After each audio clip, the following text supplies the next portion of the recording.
Good morning and welcome to the Unity Center of Pittsburgh. My name is Bobbi Konefal-Shaer and I'll be your service leader today. Today we have as guest speaker Kellee Wheeler, who will be joining us later for our message, and our musician today is the amazing Jet Downey. I did want to let you know that we have an unusual, for us, topic to discuss during our sermon today, and the name is Trauma to Trafficked, the Road to Sexual Exploitation. So we are set up to learn today and to experience some things that we may not have thought about before. And we'll be warning you later about trigger words and stuff. But here we are at the Unity Center of Pittsburgh, and I ask you to take a look with me at our vision and our mission. Our vision is we envision a spiritually awakened world flowing with divine love. And our mission? We are an inclusive, loving, growing community dedicated to teach, inspire, and practice positive spiritual living. So let's start out with a song, huh, Jet? Thanks.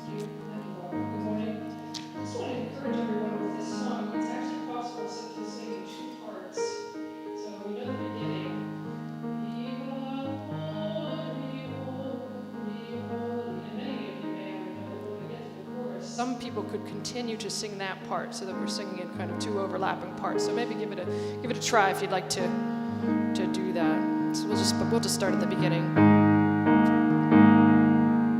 2, 3. We are holy, holy, holy. We are holy, holy, holy. We are holy, holy, holy.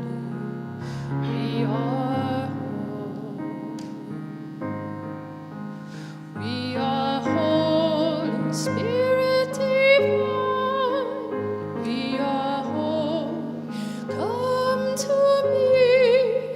We are holy. Feeling love, healing me. We are holy. Open my heart. Allow me to see beauty and love lives in you. You are holy, holy, holy. You are holy, holy, holy. You are holy, holy, holy.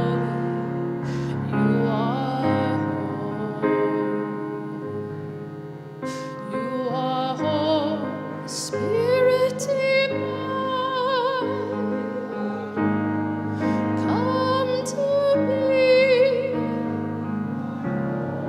feeling love, healing me. Open my heart, allow me to see. You are whole, beauty and love. You are lives in me. I am holy. I am holy, holy, holy. I am holy, holy, holy. I am holy, holy, holy. I am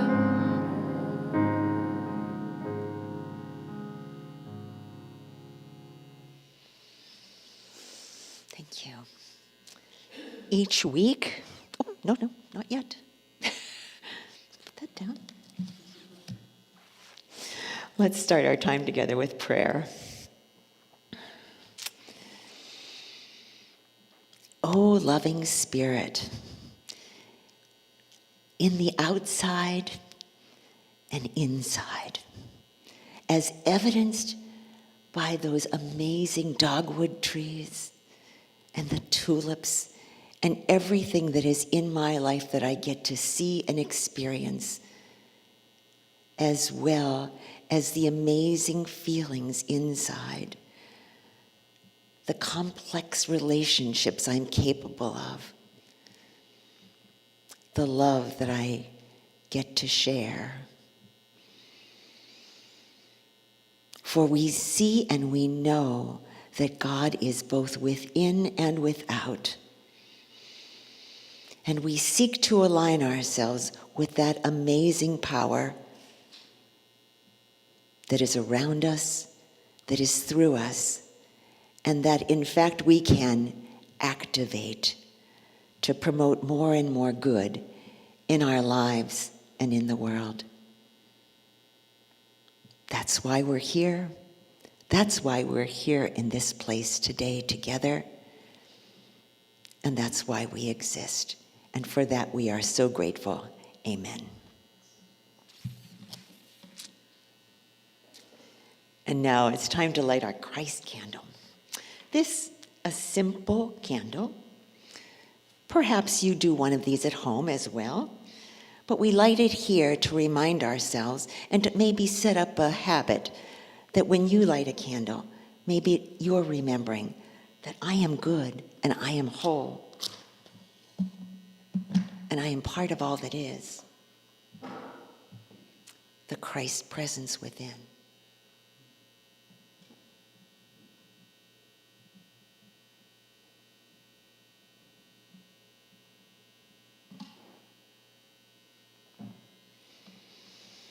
And with that, let us say together our unity principles. With me, God is the source and creator of all. There is no other enduring power. God is good and everywhere present. We are spiritual beings created in God's image. The Spirit of God lives within each person. Therefore, all people are inherently good. We create our life experiences through our way of thinking. Through prayer and meditation, we increase our conscious contact with God, bringing forth love, wisdom, health, prosperity, and everything good. 5, knowledge of these spiritual principles is not enough. We must live them. Jet, a song, Divine Order.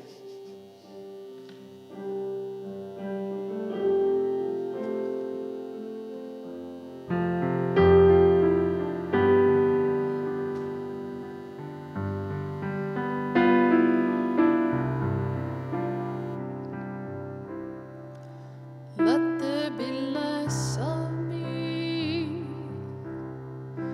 Let there be more of thee. Less of the human,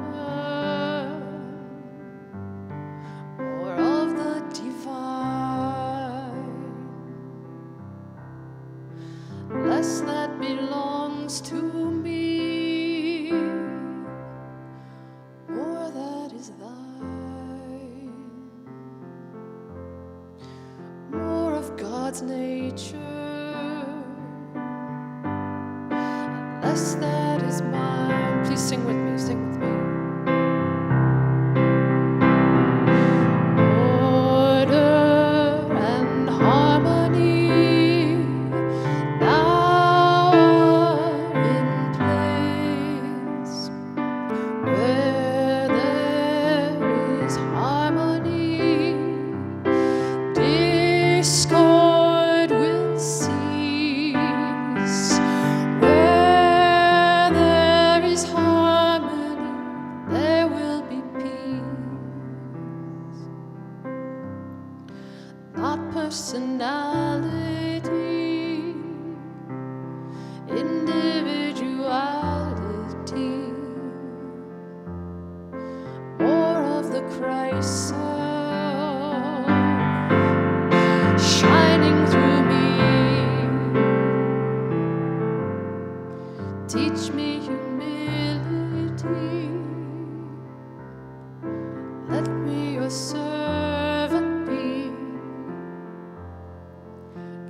serenity,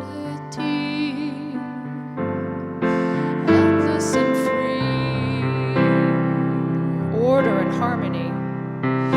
Order and harmony now are in place. See it happening. Where there is harmony, discord will cease. Where there is harmony, there will be peace. Let there be less of me. Let there be more of thee. Less of the human, more of the divine. Less that belongs to me, less that belongs to me, more that is thine, more of God's nature, and less that is mine.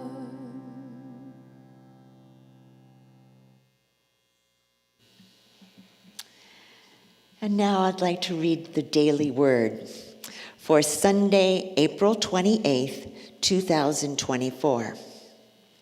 The daily word is inner peace. I call upon the infinite peace of God within. I find peace in the beauty around me. A clear day, flowers swaying in the breeze, a gently flowing stream, all reveal the presence of God and reflect my inner nature. Lasting peace resides within my mind and heart. If that peace is temporarily disturbed, if I'm feeling out of sorts about my life or the situation of a dear one, I draw upon my strength and stability by turning away from outer circumstances and going within. I quiet the chatter of my mind, perhaps thinking of one of my peaceful places, imagining the breeze caressing my face and hearing the trickling stream. In this quiet place, I connect with my source and begin to feel a settling calmness. I consider my life from a higher perspective and remain centered and serene no matter what is happening in my life or in the world. And from the book of John, peace be with you. Let's say our affirmations together 3 times. I call upon the infinite peace of God within. I call upon the infinite peace of God within. I call upon the infinite peace of God within. And from that peaceful place, as you're imagining the peacefulness of it all, allow your mind to think about the quietness of a sleeping child, the beauty of a newborn, the joy and rapture in just experiencing children, innocent, fresh, free, energetic. I invite you now to picture the children in your lives, whether they're actively in your life right now, or whether you're tapping into a memory of children that you have known. Or perhaps what you're thinking of is yourself as a child. Let us see them moving in the light of spirit. And as we expand this vision to include children everywhere, children in our country who may not have the circumstances that are so ideal, children in other places that may be experiencing difficulties, that may not have guidance that they need. Let us see them knowing the truth about who they are, that they are good, that they have within them all that they need to not just succeed, but excel by knowing their true selves. So as we envelop children far away and children near at hand, let us elevate our perceptions of all children, knowing that they too are children of God and that they rely on us to provide safe, secure, and loving environments. And as we line up behind that directive, we say, and so it is. It's now time to think about our own intentions. We've prayed about children, and now we get to pray about ourselves. Do we have any issues that need a little bit of oomph? We can't quite do this ourselves. You will find prayer request forms in the seats in front of you, and you can write out your specific intentions, or perhaps these intentions have to do with a loved one, a friend, a colleague, someone that you know about who is in need of prayer, someone who has made their transition, someone who is in very difficult circumstances. Let's elevate the circumstances of all of these. These are our personal intentions. And as you write your intentions on these lists, these prayer slips will be collected in our collection later, or if you feel moved to at a different time, you can place them right in the little box in front of me. So, with a breath, let us hold these intentions, these needs, in a sacred space, and know that with God all things are possible. Wisdom, healing, health, full employment, opportunities, loving kindness. We see solutions moving quickly toward these needs and all our needs.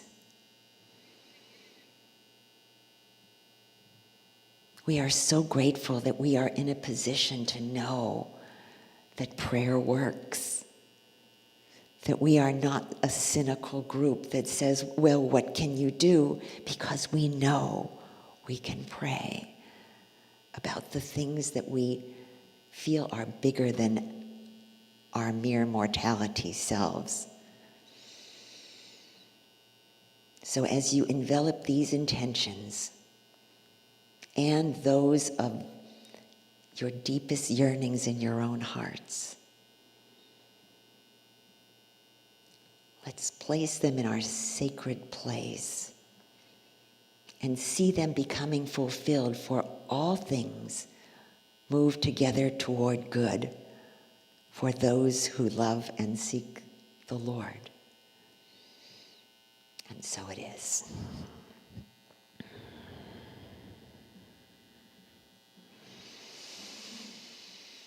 And it's now time to move back into prayer, into a song.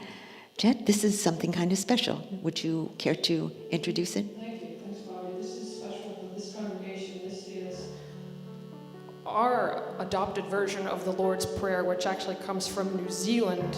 It's a special text of the Lord's Prayer that was written by the Maori people, who are the indigenous people of New Zealand. And this is the Lord's Prayer that Unity wants to sing for their Lord's Prayer. So let us pray.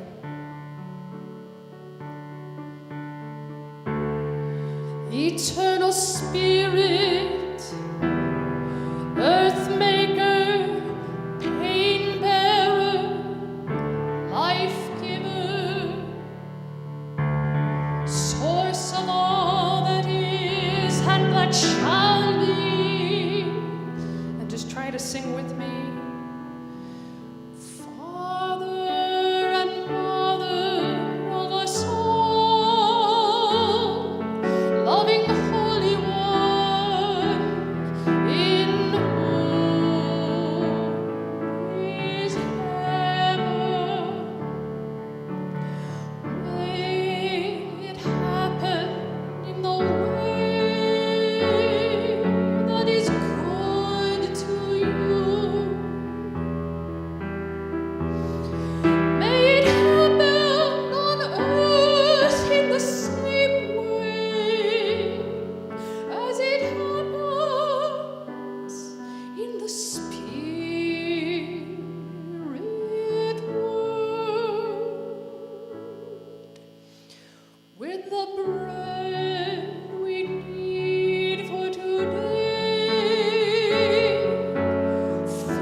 Thank you, Jet.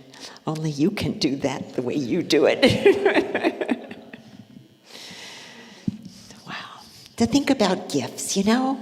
To think about gifts. Jet certainly demonstrates gifts in the flesh, in the vibration, in the amazing texture of her voice.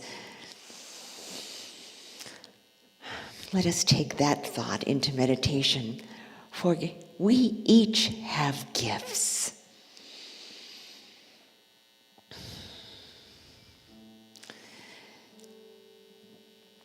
And I encourage you to think about that, but actually, yes, of course, start with a thought that, in fact, you are a gift. You are a gift in this world, and you are needed. We each are a gift. So in this loving space, acknowledging our good and our importance, I invite you to relax, let go of those concerns, and take a deep breath. Maybe straightening your back on the inhale and settling in the seat on the exhale.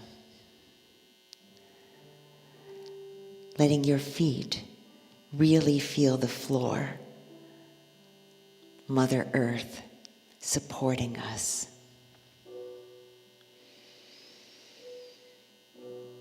Spirit within,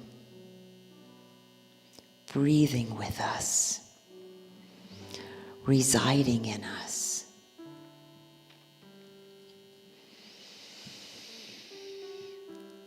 Healing us.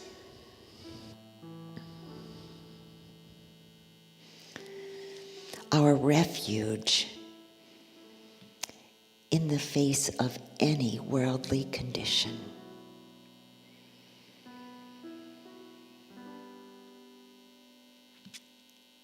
For despite what the world may show us or tell us, there is no limit to God.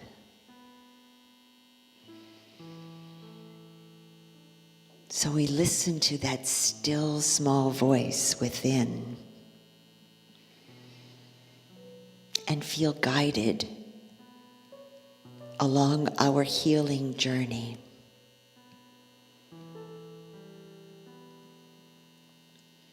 Whether this healing is for a physical healing, perhaps we can feel it now. Maybe there's a twitching or a numbness or some sort of physical difficulty. So let's focus on that for a moment. Bless it and surround it with love.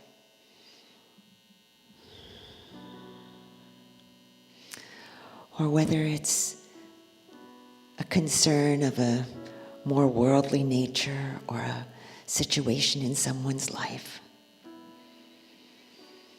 It's easy to feel anxious and worried. It's easy to accept the words of the world out there.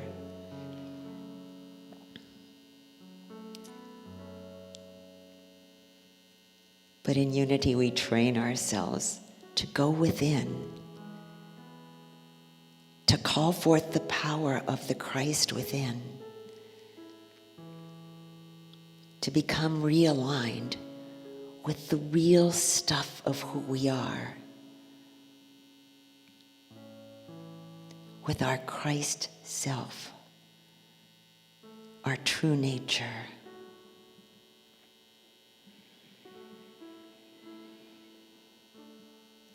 So in the quiet place,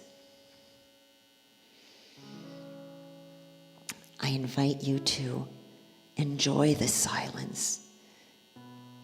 Enjoy the images that you find most comforting, that inspire you.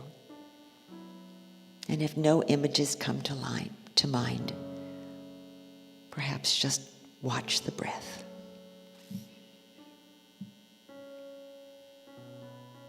As we sit in the healing presence that moves through us, that lives in us as us.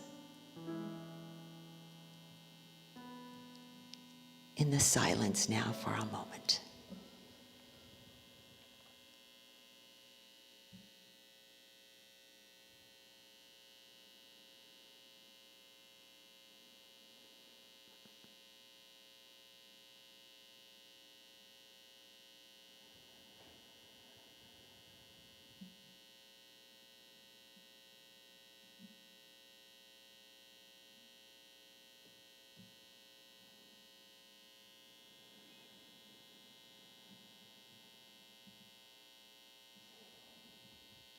For this is the truth of our lives.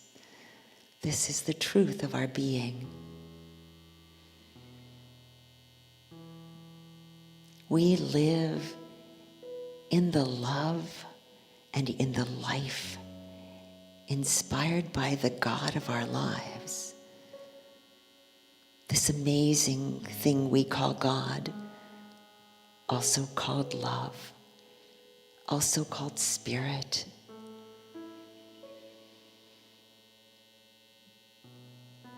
As you drink in your next breath, feel the air and how that is related to spirit.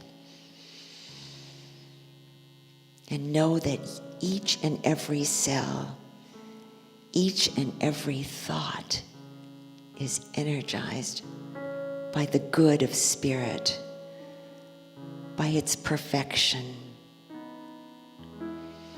And accept that stamp on every part of you and your life. As our eyes and our ears are quickened, our circulation is energized, every cell is renewed.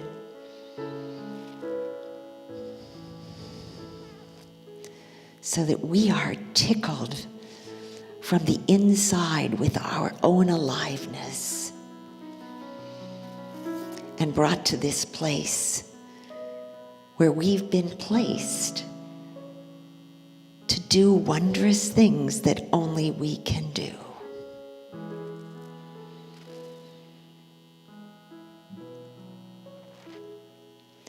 So we call up not just healing, not just blessings, but we call out for our indelible mark, our special place in this world.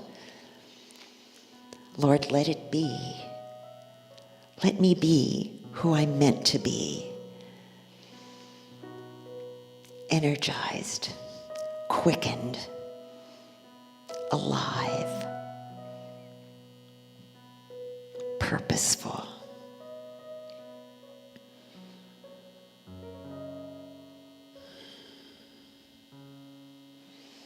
And on that note, I invite you to come back to this room, to this place. More you than you were before. With a slight smile to let me know that you're with me. As we get ready for the next song. And Jet, this is your solo. It looks exciting. Thank you so much, Bobbi. This will not be a sing-along. This is by Schubert.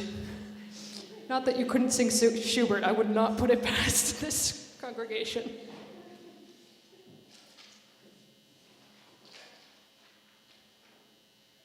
We have such a difficult topic that we're going to hear about today, and I really hope that this piece of music can provide you with some comfort and respite from anything that you're either afraid of or something that's been horribly unpleasant. This is called In the Grove.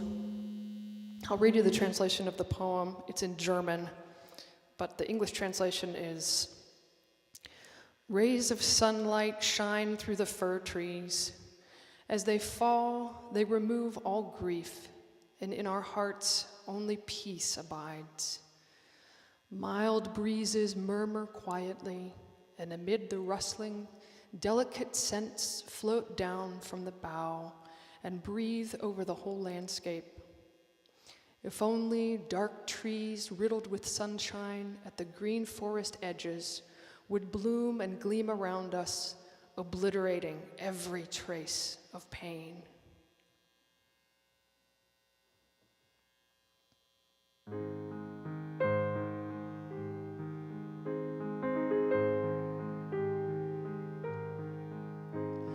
Sonnenstrahlen durch die Tannen, wie sie fallen, ziehen von dannen alle Schmerzen, und im Herzen baut reiner Frieden nur, zieht von dannen aller Schmerzen, und im Herzen wohnet reiner Frieden nur, wohnet reiner Frieden nur.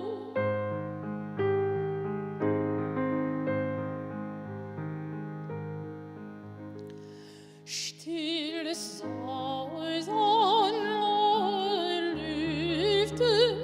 und im Brasen zarten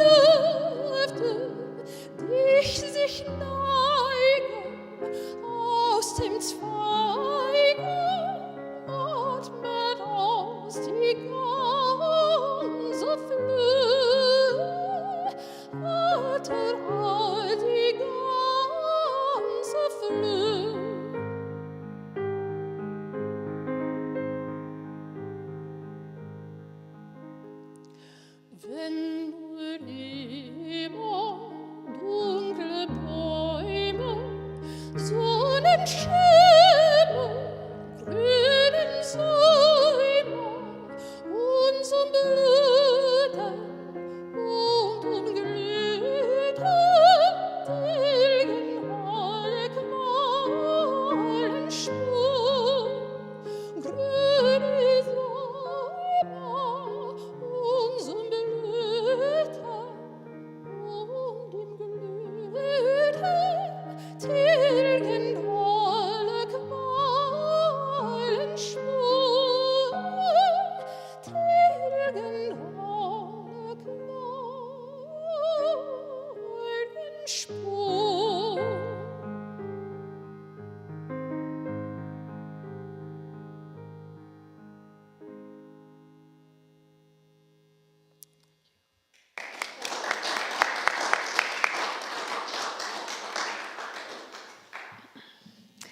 It's now my pleasure to introduce our speaker, and let me tell you a little about her. Her name is Kellee Wheeler, and she is representing Living in Liberty, which is a nonprofit that functions here in Pittsburgh and New Kensington. And she's going to let us know about some of the issues, some of the things that are happening right in front of us that we might not be aware of. I sought to gear some of our service today toward the idea that we are whole and healing always, and that our power is always within. This is something to tell us what else is going on. Not what else, what might be going on that might be outside of our radar. And that the potential for healing is always there. So this organization seeks to heal even a most dreadful and exploitive experience. So if you're experiencing this here in person, please take care of yourself. If you're experiencing this at home because you're watching online, also please take care of yourself. I'm sure Kellee will explain that too. But Kellee, here we go. Kellee Wheeler.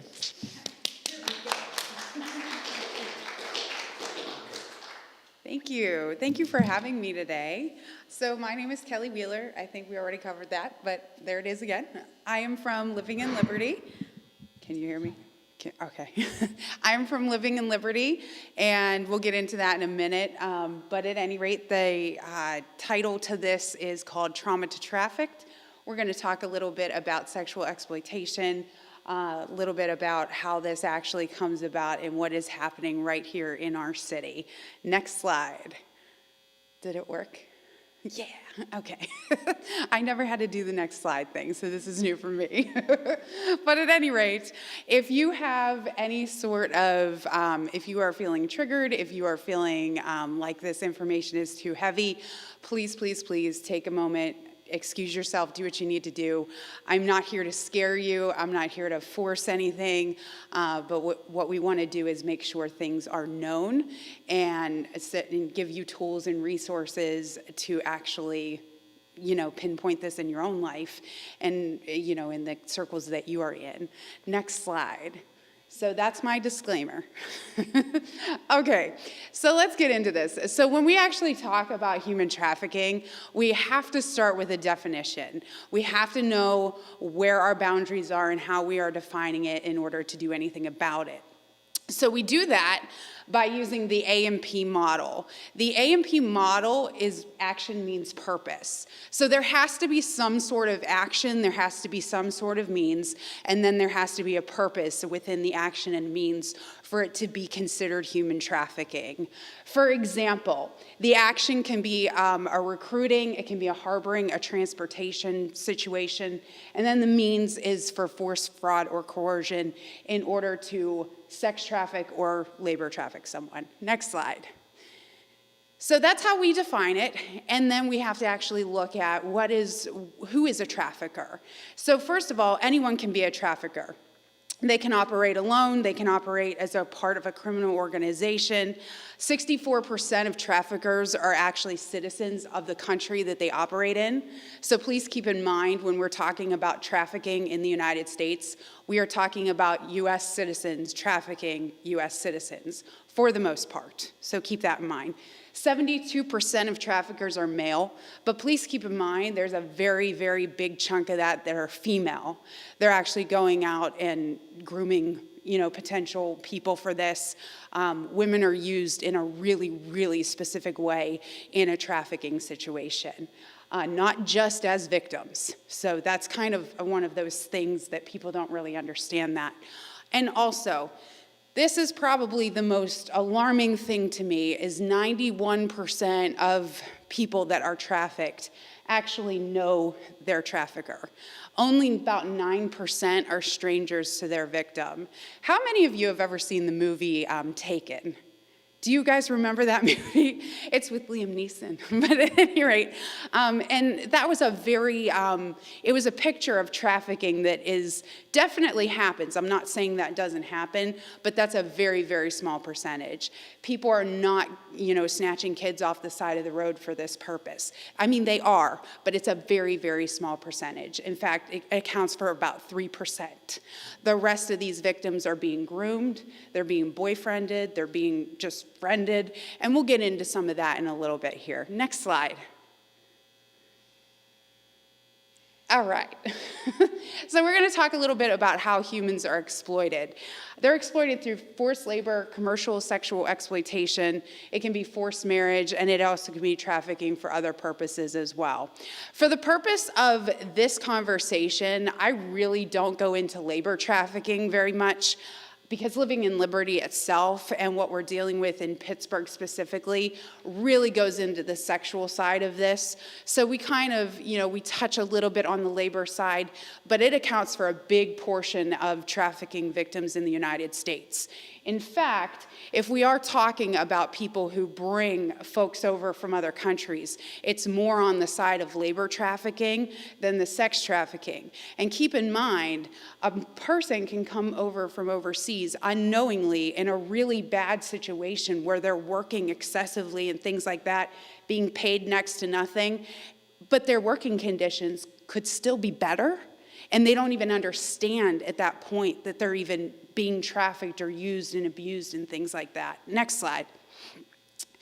So, survivor demographics, the majority of these folks are female. That accounts for about 98%. But we also have male victims. And please keep in mind when I'm sharing statistics, these are statistics based on what we know. A lot of this stuff is happening in secret, it's happening underground, and it's not reported. So what is actually happening could be a very, very much larger number.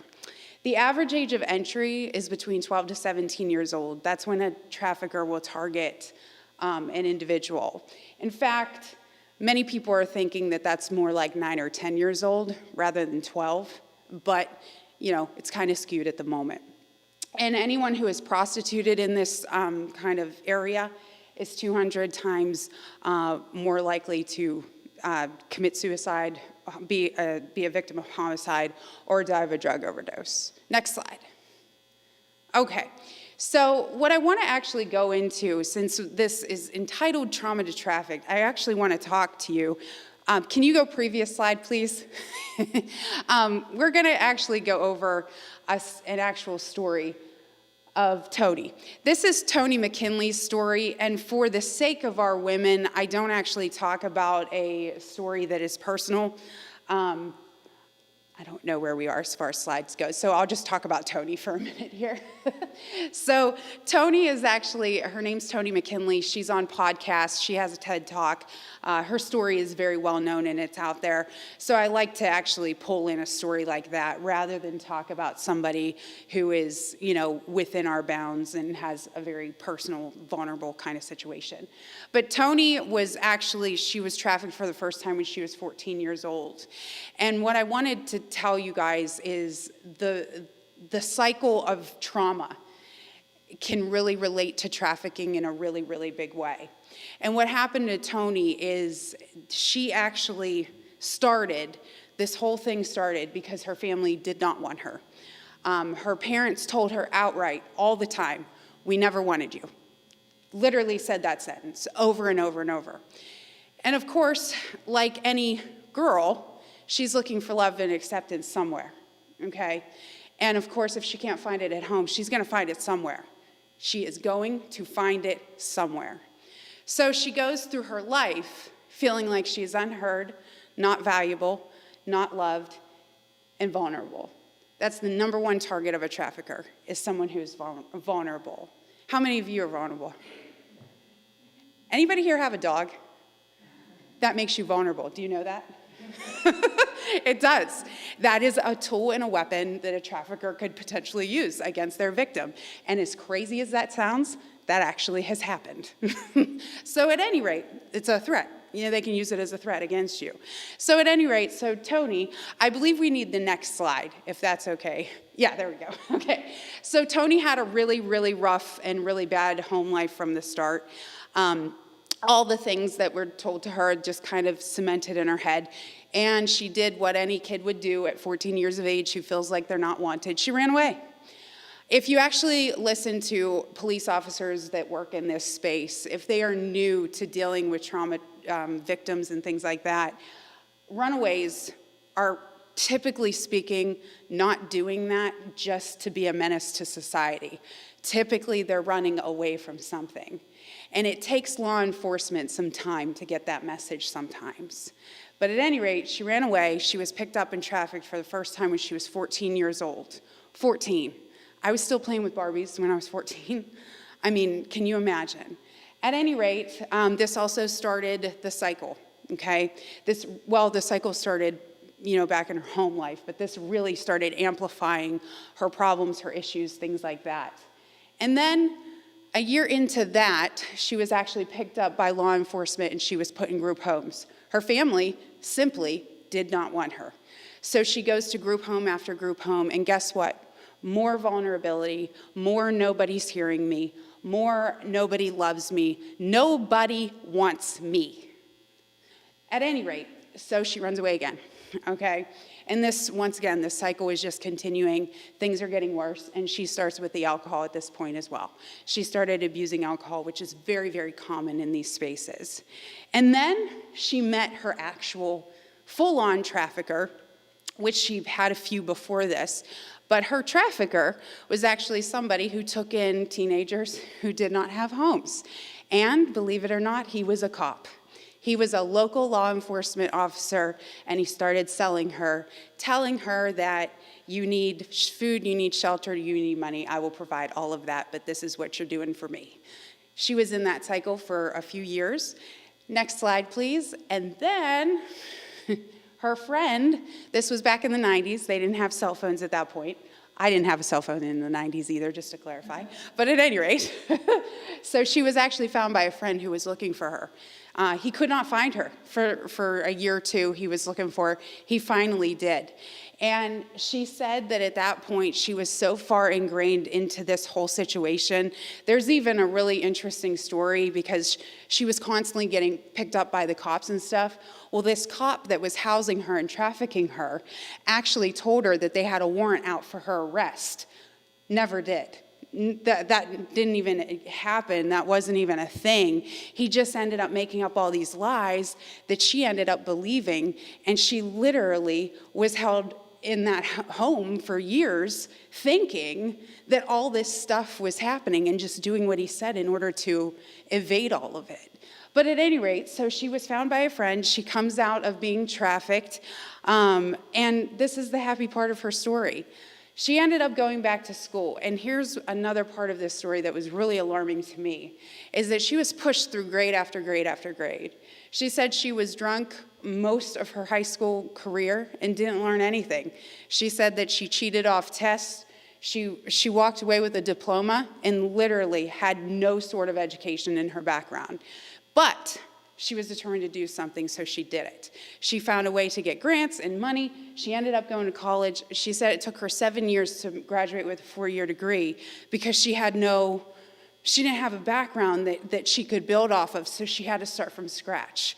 Then she went and she taught in an inner city school for a while, which was awesome because she said, I was teaching kids that were just like me. Nobody wanted them. And she was like, I was there every day to tell them that they're of value and they're important and that they are heard. Oh my gosh, that chokes me up every time. Anyway, and then today she actually went on and pursued more things in therapy and counseling. This is another thing that was kind of alarming. When she started therapy, she was with a therapist that did not understand trauma the way that she went through it. She actually ended up trying to commit suicide several times in that space during therapy because her therapist was just so triggering for her. However, she ended up getting herself together and she worked through that healing process, which is great. But even people with the best of intentions in this space can sometimes get us on a bad path, if for lack of a better way of saying that. But at any rate, so she goes back, gets her counseling and therapy things and all that stuff. Today she's a trained therapist, she's a TED Talk speaker. Once again, her name is Toni McKinley. If you have a moment to listen to what she has to say, it will hit this home in a really, really big way. So I wanted to talk about that because I wanted you guys to see how this actually evolves. Because dysfunction, especially when you grow up with dysfunction and trauma and all kinds of emotional issues in your home life, you will start to recognize that as being normal. And pretty soon, that violence and that abuse will escalate in your life and you're in a situation. You don't know how you got there, but it's normal, if you can imagine that. That's also why it's so hard for these women to get out of these situations. They'll try to leave 7 to 10 times before they actually stay gone, which is, just the cycle of trauma. It's the cycle of abuse. Next slide. All right. So survivors are invisible. They're misidentified, they're unidentified, and they are everywhere. Next slide. Also, trafficking can take place anywhere. Just so you are aware of this, a human being can be trafficked without ever being taken anywhere. How does that happen? What do you mean by that? Well, a 14-year-old girl becomes friends with somebody online. He starts to pay attention to her, and I'm using he, she because this is typically how it evolves, not always, but at any rate, he befriends her, he tells her she's wonderful, he tells her she's beautiful. She starts sending him photographs. Pretty soon, those photographs are parts of her that she shouldn't be allowing anyone to see, and then he's selling that online. She is now being trafficked, and she never even left her house. So keep that in mind too. Next slide. It's seedy motels, it's beautiful hotels, it's everywhere, it's anywhere. So your global estimate. So how big of a problem really is this? We have over 40 million victims worldwide of human trafficking, with 71% of those being female and 25% of that statistic is children. Next slide. Then we have, sorry about that with that wording there, but it's estimated to be a $150 billion industry worldwide. It is the second largest illegal market, with sex trafficking being the most profitable. Drugs are the only other illegal market that is ahead of human trafficking. Next slide. So cases reported nationally, you can see those cases. The cases in Pennsylvania, we have, this is cut off, but but it did go down to 2022. The most recent statistics do show a little bit of a dip, but keep in mind, when we're looking at statistics like this, we're just looking at what's reported, which most of this is done as secret, most of it is hidden. In fact, we're only looking at a percentage of the statistics when we look at statistics like this. Next slide. So traffickers are master manipulators. They're motivated by greed. They troll for victims to turn a profit. A trafficker is somebody who looks at one life as being less valuable than another. They will create a bond. They will create a relationship with their victim to the tune of their victim will do anything to make sure they're happy. Because once again, as we talked about, dysfunction equals dysfunction equals dysfunction, and pretty soon you don't even recognize anything as dysfunction. They will use threats, violence, drugs, psychological manipulation to control their victims. PTSD is a huge, huge issue for these women when they're coming out of these situations. And keep in mind, too, a trafficker, if they are one thing, it is patient. They will spend years and tons of resources to manipulate, to control, and to groom their victims. Next slide. In addition to that, the recruitment tactics of traffickers, once again, boyfriending, befriending, offering drugs, false job opportunities. Let's go back to Tony's story. She's 14, 15, 16 years old, has nobody that loves her, and somebody came along and said, I will give you housing, I will give you money, and I will give you this, and all your dreams can come true. And your dreams, meaning that somebody will pay attention to you, I'll tell you that you're pretty, and I'll tell you that I love you. It was as simple as that to get Tony to buy into that lie. Next slide. Once again, abduction only accounts for about 3% of this. Okay, so let's give you guys some tools and resources to kind of spot the signs here and have conversations in your own lives. So first of all, spotting the signs. Usually when we're talking about teenagers, how many of you have a teen in your life in any way, shape, or form? Okay, we've got a few. Okay. Teen or young adult or adolescent, 9, 10 years old, like I said, is also a target. And, you know, having open conversations, I can't even talk about that enough. But at any rate, spotting the signs. So typically speaking, a trafficked victim, they'll start to do some weird stuff. They'll start going to weird locations to meet up with people. Lots of stuff. This definitely happens in hotels for sure. In fact, I live on the Monroeville side of the city, and it was in November. There was, someone was arrested at a hotel that was literally 10 miles from my house because he was trafficking a woman out of that hotel. So this definitely happens in the hotel space for sure. But any unusual place that, you know, this teenager, young adult is not usually spotted in, and all of a sudden she wants to go there. That's usually a weird kind of thing. If you're in an airport or someplace where there's a lot of people, hotels, things like that, if you see an adolescent or a youth traveling with another person and they don't do the eye contact thing, they kind of sly away, seems like the person that is, the adult person is in charge of them, is really in charge of them, like excessively, that's another kind of thing that you can kind of look at. And in your own life, if you notice drug and alcohol just starts being abused very quickly, or they start to lose interest in things that always interest them. Like if they're in school, sports and activities that they absolutely loved and looked forward to, they no longer want to be there. And anything that's being kept a secret is not a good thing. So if they have a friend and they won't tell you their name, that's a telltale sign something's going on. So just keep those things in the forefront. Next slide, please.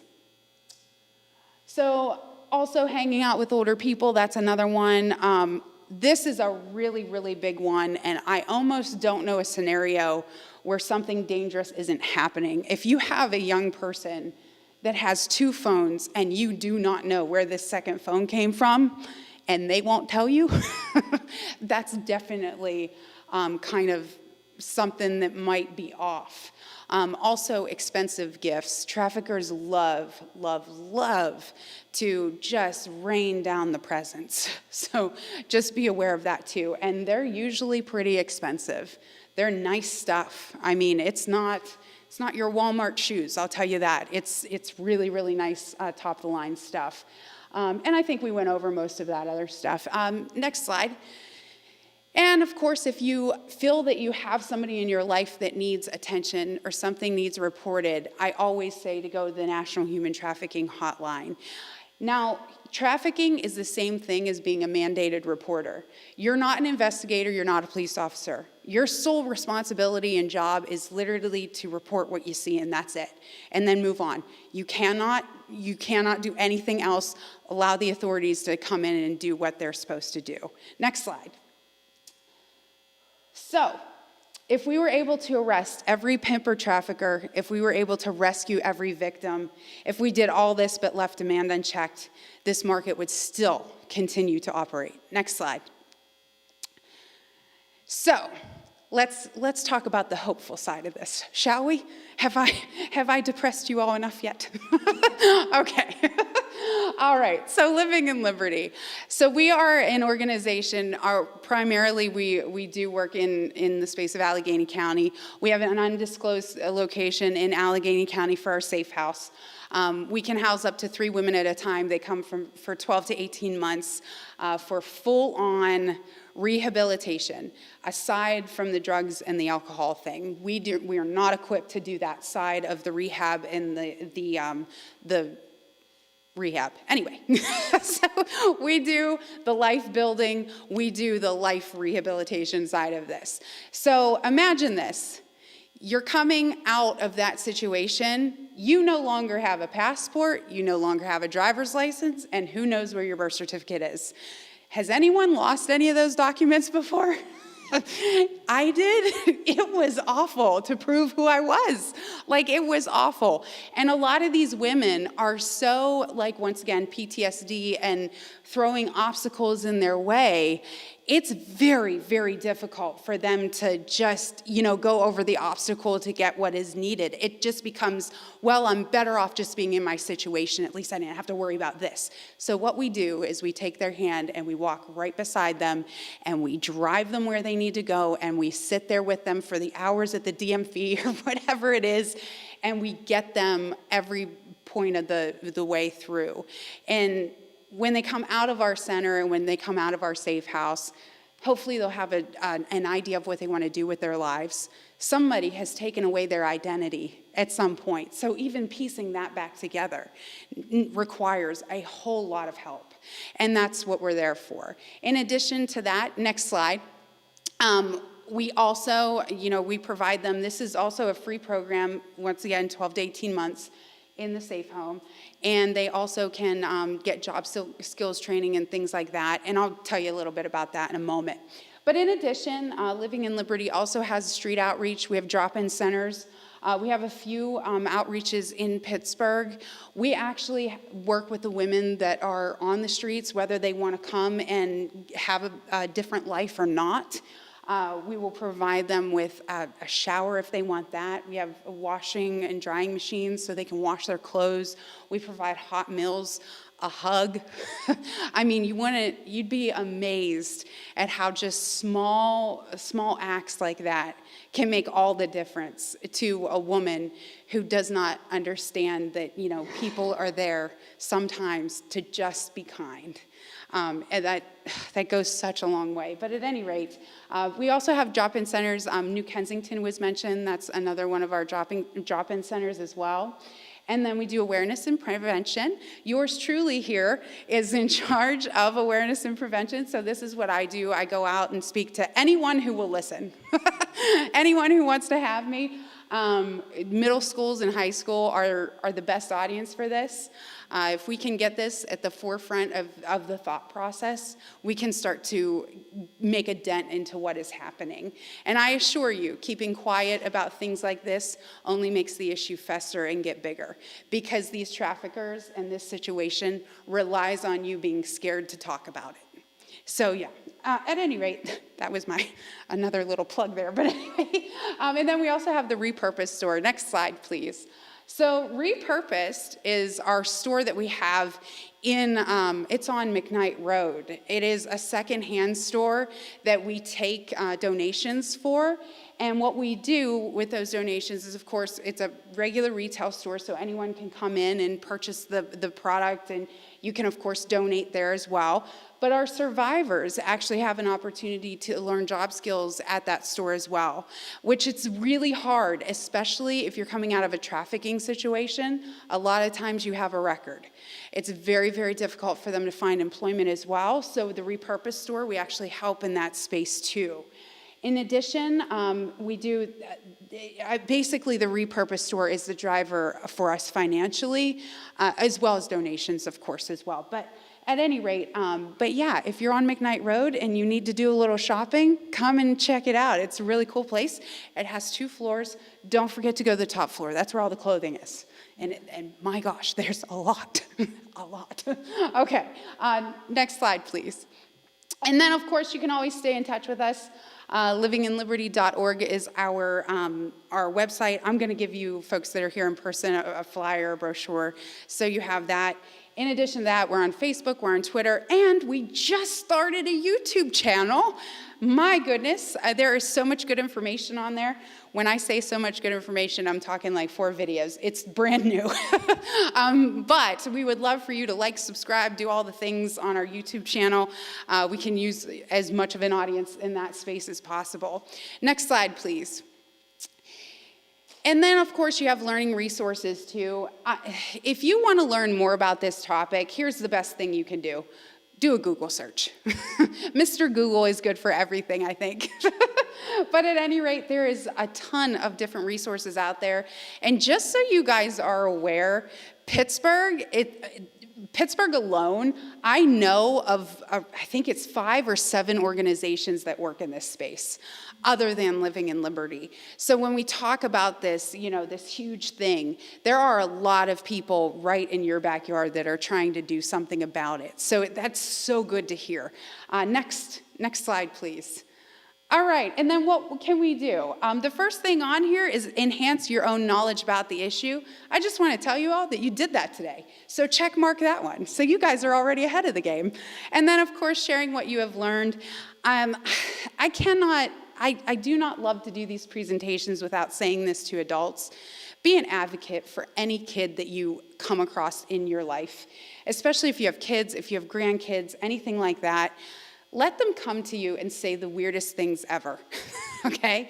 Be the person that does not shame them for having a weird thought or for asking a question that's uncomfortable. In fact, if you want to be crazy, you start asking the uncomfortable questions and start allowing them just to ruffle your feathers a little bit. And I tell you to do that because if you create an open space with a kid where they can tell you when they have a gut check, that's exactly what can stop something crazy from happening to them. If they just have an adult that they are comfortable enough with just saying something weird to, and somebody who's just going to say, well, that's kind of weird. Meanwhile, make your faces away from them, okay? And I know it's really, really difficult. Most of them are looking at their phones and don't want you to bother them. I know that. But really, really just make an effort and try. You never know when just a simple, are you okay? Is what will just create that barrier just to be broken down. Just say it. And if they don't want to tell you about it, that's fine, move on, you did your job. Okay? And last but not least, advocating for your school, church, community, whatever it is, any space that you have a group that wants to listen to something like this, my gosh, get in contact with me. I'm here and I'm available. And in addition to that too, vote. Vote. And know what these people are about when it comes to this space. There were laws changed. It was either South or North Carolina. I listened to this one speaker, and there were laws changed in this space because someone that was important, his kid was trafficked. And because of that, laws started changing, either North or South Carolina. I can't remember. But it's because somebody started caring about the issue. And then when it becomes front and center like that, they can't stop caring about it and they can't ignore it. All right, next slide. Slavery hasn't ended, it just got a makeover. And this is a pulse check in just a moment for you just to calm yourselves down. If you're excited, just take a breath. There's a lot to be done in this space and a lot that is being done, and there's a whole lot of hope surrounding this topic. And I want you guys to know there's tons of people that are doing something really big in this space for Pittsburgh, for our backyard. And once again, if you have any questions, if you need anything from me, I am here. I also have brochures, so I'll be around in a moment. And last but not least, next slide, thank you. Thank you for having me.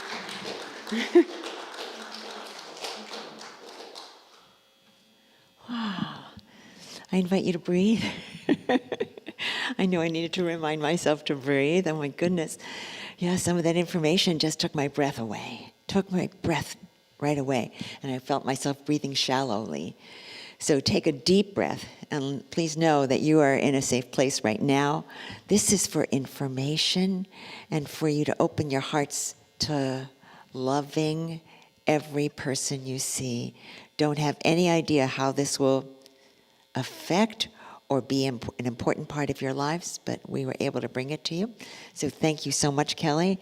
And please take one of Kellee's brochures. She even has pens if that's something that you would like or need. And a slight reminder, we see every person, every child, every victim, every person who's on the street that looks like they're downtrodden as a child of God. We know that they are good. So if you will recall the last time you saw someone that looked like they were in a difficult space, please revise maybe some of the thoughts you had.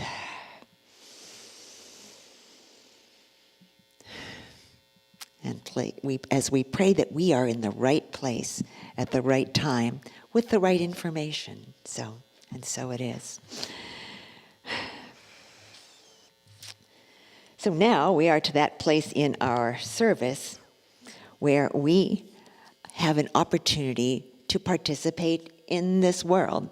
And we do that by sort of giving of who we are and what we have to this center, to the Unity Center of Pittsburgh. So I invite you to dig into your wallet or your checkbook or your heart and grab your donation, because we will be praying over them.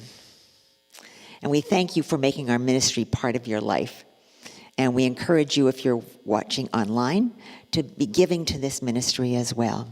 Your tithes and prosperity lift us all. So, with your tithe and your offering in your hand, divine love through me blesses and multiplies all that I have and all that I give and all that I receive, and I am grateful.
So our announcements are, we have a lot of announcements, of course. Most of them are online.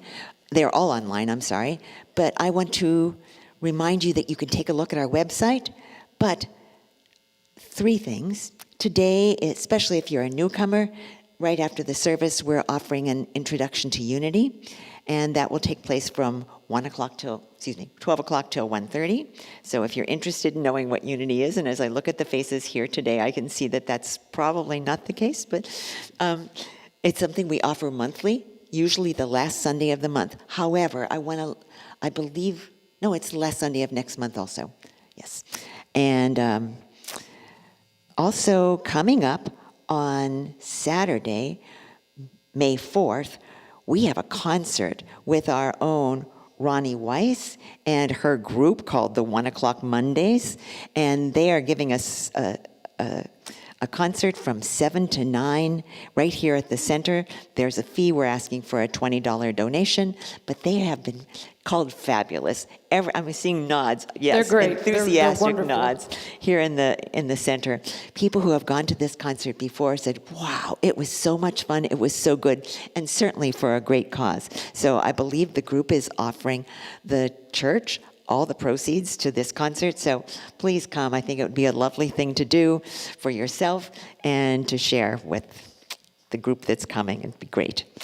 Also, important to remember, next Sunday is Marathon Sunday, right? The Pittsburgh Marathon is running through. They'll be running down Liberty Avenue, they'll be running down Penn Avenue, they come through Shadyside. It would be hard to get here to church. So our service will be coming to you online only next week. So there will not be somebody up here. There will not be somebody that's coming right here live to speak to you. We'll resume that on the following week, which is, I believe, the 12th. But so stay home next week. Enjoy us online.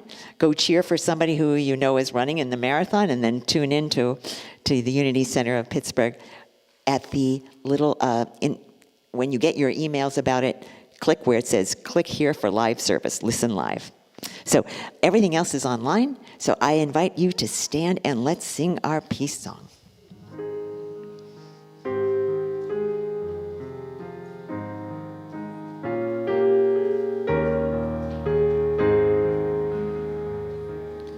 Now there is peace on earth, and it has begun with me. Now there is peace on earth, the peace that was meant to be, with God as creator, family all are we. Now we walk with each other in perfect harmony.